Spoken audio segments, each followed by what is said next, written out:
BDR বিদ্রোহের মামলার বিচার কাজ শুরু হচ্ছে আজ। বকশীবাজার সরকারি আলিয়া মাদ্রাসায় অস্থায়ী আদালতে বিচার পরিচালিত হবে বলে জানিয়েছে আইন, বিচার ও সংসদ বিষয়ক মন্ত্রণালয়। বিডিআর সদর দফতরে সংঘটিত হত্যাকাণ্ডে জড়িতদের বিরুদ্ধে করা মামলার বিচার পরিচালনার জন্য বকশীবাজার এলাকার সরকারি আলিয়া মাদ্রাসা ও ঢাকা কেন্দ্রীয় কারাগারের সামনের মাঠে নির্মিত ভবনটিকে অস্থায়ী আদালত বানিয়ে বিচার পরিচালিত হয়ে আসছিল। তবে গত জুলাই-আগস্ট ছাত্র জনতার আন্দোলনের সময় অস্থায়ী আদালত ভবনটিতে ব্যাপক ভাঙচুর হওয়ার ওই অস্থায়ী আদালত ভবনে বিচার কার্য পরিচালনা করা সম্ভব হচ্ছিল না।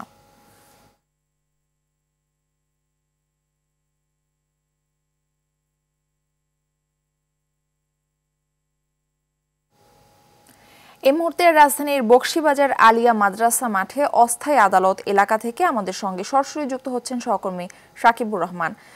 সাকিব, বিচার কাজ শুরু নিয়ে সর্বশেষ কি কি তথ্য আপনার কাছে রয়েছে জানাবেন।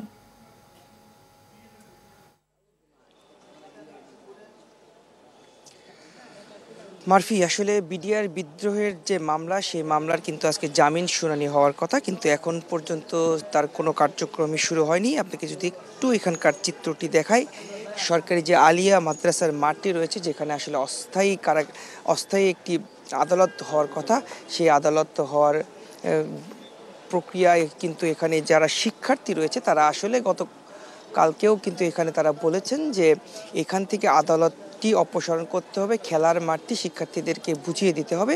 সেই প্রেক্ষিতে কিন্তু কালকে থেকে একটি ভিন্ন রকম পরিস্থিতি এখানে বিরাজ করছে।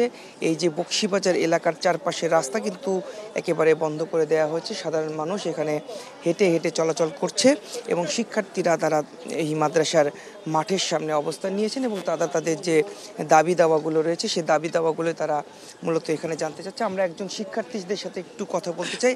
আসলে আপনারা মূল দাবিটি কি, এখানে কি নিয়ে আপনারা অবস্থান নিচ্ছেন?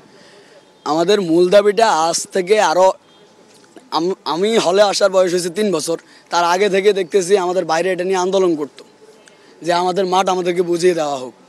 কারণ এই অস্থায়ী আদালতটা মাত্র 6 মাসের জন্য ওরা আমাদের কাছ থেকে অস্থায়ীভাবে নিচে বিচার কার্যটা করার জন্য। তো এই 6 মাস তো গেছে, কত বছর গেছে এটার কোনো হিসেব নেই। এ পর্যন্ত 5 তারিখের পরে আমরা 3 থেকে 4 জন উপদেষ্টার সাথে যোগাযোগ করেছি, ওদের সাথে মিটিং করেছি, ওদের সাথে বসেছি, স্মারকলিপি দিয়েছি। ওরা আমাদেরকে আশ্বাস দিয়েছে এখানে আর কোনো কার্যক্রম হবে না, তোমাদের মাঠ তোমাদেরকে বুঝিয়ে দেওয়া হবে। আমরা এটার উপর চলে আসছি, আমাদেরকে বুঝিয়ে দেওয়া হবে। কালকে আমাদের একটা সাংস্কৃতিক প্রোগ্রাম চলতেছে 3 দিন ব্যাপী। আজকে যে একটি বিচার কাজ হওয়ার কথা, সেটি আসলে আপনারা হতে দিবেন কিনা বা আপনাদের অবস্থানটা কি? বিচার কার্য আমরা হতে দিব না কেন?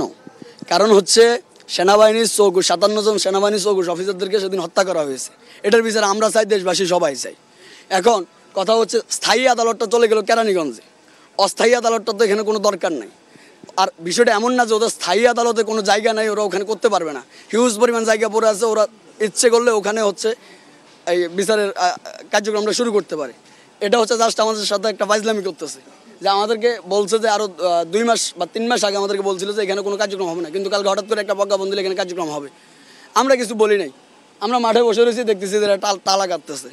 তখন থেকে আমাদের সাথে ওদের সাথে একটা উত্তেজনা শুরু হয়ে গেছে। আসলে যেটি শুনছিলেন যে তারা আসলে বিচারটি চান, কিন্তু এই আলিয়া মাদ্রাসা মাঠে যেন বিচারটি না হয় সেটি তাদের মূল দাবি।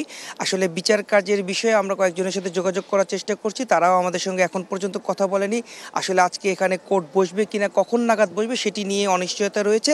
এবং আমরা দেখেছি যে ভিতরের যে রুমগুলো রয়েছে সেগুলোও কিন্তু এখন পর্যন্ত প্রস্তুত না। বিচার কাজ চালানোর জন্য যে রুমের যতটুকু প্রস্তুতি দরকার সেটি এখন পর্যন্ত প্রস্তুত নয়। তো এই ছিল আমার কাছে আলিয়া মাদ্রাসার মাঠ থেকে সর্বশেষ। মারফি, ধন্যবাদ আপনাকে।